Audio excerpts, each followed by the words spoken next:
எல்லா படமும் ஓடிடாது. எல்லா 100 கோடி, 200 கோடி பண்ணுற படங்கள் ஓடுறதில்ல. ஆனால் சின்ன பட்ஜெட்டில் பண்ணுற படங்கள் ஓடுது. 100 ம். கோடிக்கு ஓடுது. ம். 10 கோடி பண்ணி 100 கோடிக்கு ஓடுற ஒரு விஷயம். அது இது. அப்போ இங்கே மணியை கால்குலேட் பண்ணக்கூடாது. படம் தரத்தை தான் இது பண்ணணும். ம். என்ன மாதிரி படம் நம்ம பண்ணுறோம், அது ஆடியன்ஸ் கனெக்ட் ஆகிறாங்களா, அவங்களுக்கு பிடிக்குதா, அவங்களும் அதை பார்க்குறதில்ல. நான் ஒரு தேட்டருக்கு ஆடியன்ஸ் படம் போகிறாங்கன்னா, அவங்க வந்து இது இவ்வளோ பட்ஜெட்டில் இவ்வளோ பிரம்மாண்டமாக பண்ணியிருக்காங்க அப்படின்லாம் பார்க்க வரல. ம். அவங்களுக்கு அதை வந்து சாட்டிஸ்ஃபை பண்ணுதா, என்டர்டெயின்மெண்ட் பண்ணுதான்றது தான் பார்க்கணும். ம். அது ஸோ ஈவன் விஷுவலா கூட எந்த விதத்திலயுமே இப்போ சசிகுமார் அப்படின்ற ஒரு நடிகருடைய ஒரு இமேஜ் இந்த லெவல்ல தான் இருக்கணும். ஈவன் அப்படி இல்ல. விஷுவலா அது நீங்க என்ன காட்டுற முறைகள்லயா இருக்கட்டும். நான் அப்படி இல்லை. அது பேசுறது. கதை தான் தீர்மானிக்குது. ம்.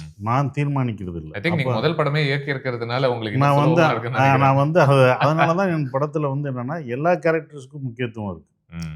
எனக்கு மட்டும் வரல. எல்லாருமே அதை இது பண்ணுறாங்க. நான் மட்டும் நடிக்கிறதில்ல.